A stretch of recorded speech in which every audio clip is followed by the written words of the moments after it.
As a 30-something-year-old, I've already been through a lot in life. I've tried so many different jobs, transferred from one company to another, survived COVID, heartaches, disappointments, losses. At this age, feeling ko dapat successful na ako. May asawa, anak, sariling bahay at dapat nakapag-travel na ako sa iba't ibang bansa. But unfortunately, despite working so hard, di ko pa na-check lahat ng items sa bucket list ko. Feeling ko napag-iiwanan na ako, and because of social media, di mo talaga may iwasan na ikumpara yung buhay mo sa ibang tao. It's frustrating. Bakit sila mayaman na? Bakit sila may asawa na? Ako kailan kaya? And I'm sure that some of you out there are going through the same thing. But what if? What if I tell you that there's a book na itinaguri ang Bible ng ibang tao? Because its teachings had helped them achieve all their aspirations in life. As in, no joke, ang dami talagang nagre-rave sa librong ito. Ano bang meron sa The Secret na sinulat ni Rhonda Byrne at bakit itinuturing itong must-read? Isa lang bang itong ilusyon o ito na ba ang babago sa buhay mo? Once again, welcome back to Ang Sarap Pala Magbasa, and I'm your host, Tessa Saavedra.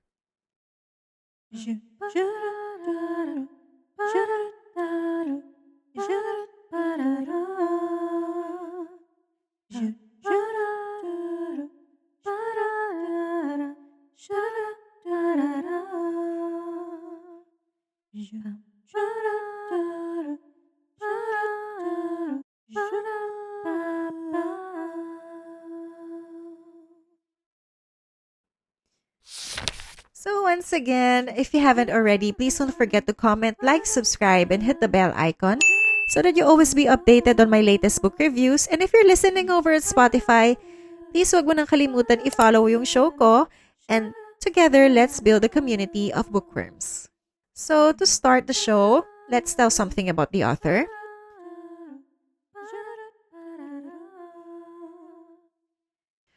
Rhonda Byrne was born on March 12, 1951 in Melbourne, Australia. She is a television writer and producer. Her book, The Secret, is based on the pseudoscientific belief of the law of attraction, which claims that thoughts can change a person's life directly. She wrote several sequels to the book, including The Power and The Magic. So, short insights about this book. So, I first heard about this book because of Pia Wurtzbach. A friend of hers mentioned na as soon as she has read this book, her life really changed for the better. For those of you who don't know, Pia Wurtzbach is our third Miss Universe. She joined Binibining Pilipinas 3 times and won on her third try. Sabi daw, ng friend niya, The Secret was really instrumental in her finally bringing home the crown and eventually becoming Miss Universe 2015. So next stop, instead of word of the day, ang isi-share ko ngayon is phrase of the day.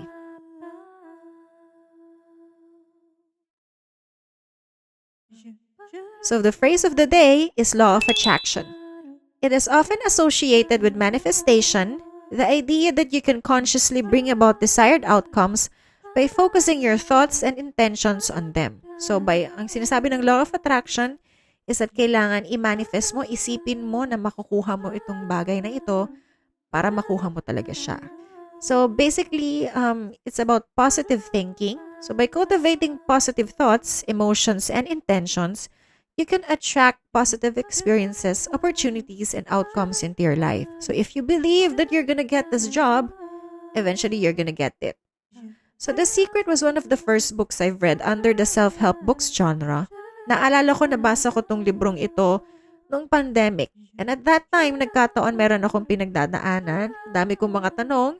Bakit ba ako hindi masaya? Ano bang ginagawa kong mali? So, ito yung libro na talagang masasabi ko na nakatulong na sumagot ng mga tanong na yon.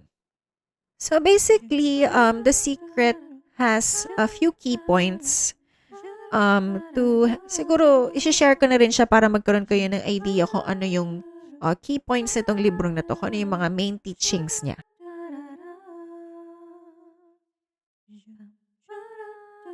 The first point is law of attraction. So, like attracts like. So, basically, ang sinasabi dito, Your thoughts and feelings emit a frequency that attracts similar energy. So kung ano daw yung iniisip mo, kung ano yung nararamdaman mo, yun din daw yung ma-attract mo.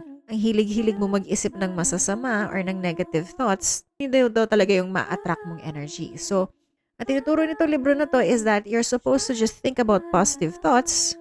Walang mangyayari sa'yo. You're always gonna be safe. You're always gonna be healthy. And eventually, yun din ang mapupunta sa'yo. Yun din ang ma-attract mong energy. So the second point, thoughts become things. So your mind is a magnet. You must consciously choose what you want to attract. So if you believe that you're beautiful, hindi daw magiging tingin sa'yo ng mga ibang tao.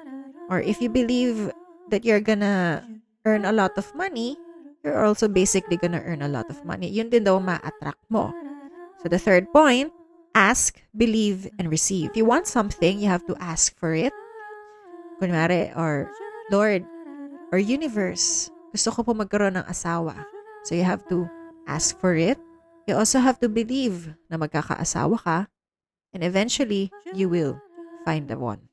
So fourth point, focus on what you want. Don't think about what you fear or lack. Focus on only what you want. So, kung meron kang isang bagay na gustong makuha, wag mong iisipin yung hardships or yung challenges that you have to go through to get it. Focus ko lang on getting that thing, no matter what. So fifth, feelings are a guide. So feeling good, if you feel good, you're attracting good things. So, I believe na tinuturo dito sa libro na to na kailangan you have to take part in activities that will help you feel good. Like deep breathing exercises, yoga, activities that would help you relieve stress para it will help you attract good things. So the sixth, gratitude multiplies blessings. So you should start each day with appreciation for what you already have. So if you're very grateful for everything that you have, you're also gonna attract more blessings. So the seventh, you create your reality. You have the power to change your thoughts and transform your world. So if you are in a world where negativity fosters, you have to take yourself out of that environment at ilagay mo yung sarili mo sa isang environment na mas positibo, mas nakabubuti para sa'yo. So 8, wealth, health, relationships. So the law of attraction applies to all areas. So initially, I thought na about success sa career lang tong librong ito. I realized na hindi lang siya about sa career. Pwede rin mo rin i-apply yung law of attraction sa pagkakaroon ng pera and pagkakaroon ng mas magandang kalusugan and love.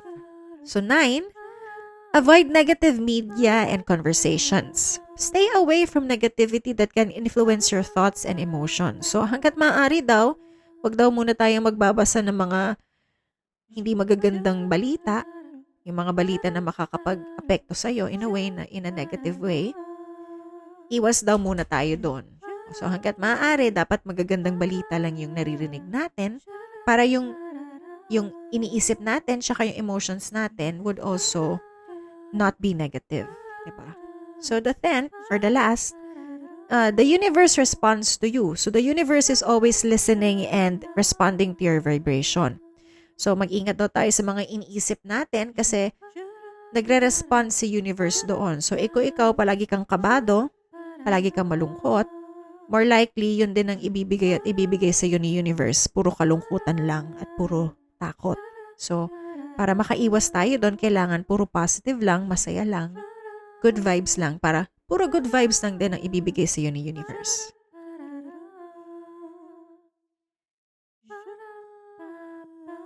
So what I liked about the book, I found it very uplifting. Dito ko natutunan kung ano ba talaga ibig sabihin ng law of attraction and how our way of thinking prevents or helps us achieve our dreams. So katulad na nabanggit kanina sa definition, having positive thoughts helps clear our judgment because we then make our plans accordingly. We get more motivated to do what it is we need to do to achieve our dreams. So hindi ka pang hihinaan. Diba? Pag positive lang yung iniisip mo, mas na-motivate ka na mas paghirapan pa yung kung ano yung gusto mong ma-achieve. Diba? On the other hand, kung ikaw inunahan mo na kaagad ng kanigahan yung pinaplano mo pa lang, paano mo may expect na ma-achieve yung goal mo? Kasi kung ganun ka na agad mag-isip, obviously, madi-discourage ka na agad. Panghihinaan ka ng loob. So as with any other books under the same genre, sinulat tong libro na to na may quotes mula sa iba't ibang individual.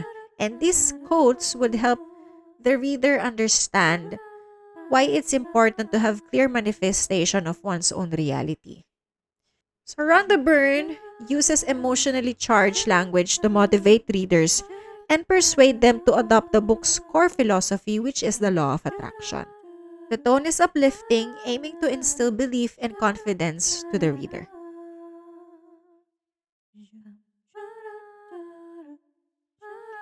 So what I don't like about the book, I found it misleading. Obviously, hindi siya pwedeng maging solusyon sa problema mo. Also, it's very repetitive and has no scientific basis. Napaka-overly simplistic niya in tackling yung mga worldly problems or solving worldly problems. Like, obviously, kung may sakit ka, hindi lang naman talaga enough na isipin mo lang nagagaling ka eh. 'Di ba? Kailangan may pera ka. Kailangan mong kumilos. Kailangan mong magpa-doktor at kailangan mong bilhin yung gamot na irereseta sa'yo para gumaling ka. So, it's not enough to just think na gagaling din naman ako eh. So disclaimer, the book should not be thought of as a main solution to one's own problems. Pwede siguro siya maging parte lang sa solusyon sa problema mo. Kasi if that were the case, edi sana lahat ng nagbasa nitong libro na to, umasenso na sa buhay. Diba? Kailangan pa rin natin magsumika para umangat ang ating buhay.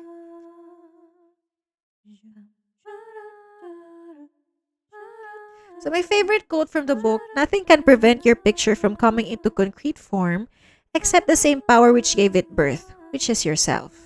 And this is by Genevieve Berend. Wala daw ibang pwedeng maging balakid sa ating mga pangarap kundi ang ating mga sarili.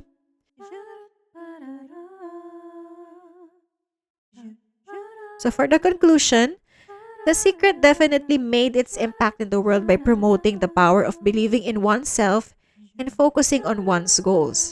If you're someone like me who's looking to improve yourself through self-empowerment, this book is worth the read because it teaches you to have a more positive mindset. But one should not solely rely on this book for their success because we also have to supplement what we've learned with more grounded personal development tools. So, magiging paraan itong libro na to para magkaroon ka ng self-reflection. So, kapag nakapag-self-reflection ka kasi, marirealize mo kung ano yung mga naging kakulangan mo o naging pagkakamali mo kung bakit you're at the position in your life or at the point in your life na hindi ka masaya. O marirealize mo, ay, kasi siguro kung mas ginalingan ko sana sa ganito, edi sana iba na buhay ko ngayon. Pero ang maganda dito, tinuturo niya sa'yo na there's still hope. Diba? Hindi ka hopeless. Pwede ka pa rin mag-improve. Habang may buhay, may pag-asa. Basta huwag mong hahayaan na mag-give up ka sa mga problema ng mundo. So for that, ang sarap pala magbasa dahil sa pamamagitan ng mga self-help books katulad ng The Secret, ating nalalaman ang mga sikreto sa pag-abot sa ating mga pangarap.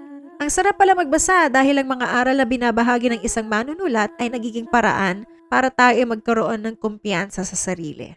Ang sarap pala magbasa dahil nagiging paraan ng mga libro sa pagkilala sa ating sarili at ating napapagtanto ang ating mga pagkakamali na naging sanhi ng ating kasawian. With that said, I would rate the book 5 stars for I truly enjoyed reading the book kasi marami akong natutunan. Hindi lang sa shinare ng mga teachings ng mga individual, pero na marami rin ako natutunan sa sarili ko. I think that's a very powerful thing to take away from just reading a book. I bought it online for 915 pesos. I believe that you can find cheaper options. It's just that noong time na binili ko to, for some reason wala akong mahanap na mas cheaper variant. Ang nahanap ko lang online is yung hardcover, kaya siya 915 pesos. But I believe that you can find cheaper options sa mga nearest bookstores and also online. So, meron man pinaka-aral na natutunan dito sa librong ito. Kung gusto mo mag-asawa, you have to put yourself out there. No, you have to put in the work also. Gawin mo, you also have to put in the work to yourself para maging deserving ka naman doon sa hinahanap mong high standard na tao. Or if you want to earn a higher salary, siguro baka mas kailangan mong i-improve yung skill set mo para mas maging deserving ka rin naman ng mas mataas na salary. So, walang tiyaga, walang nilaga.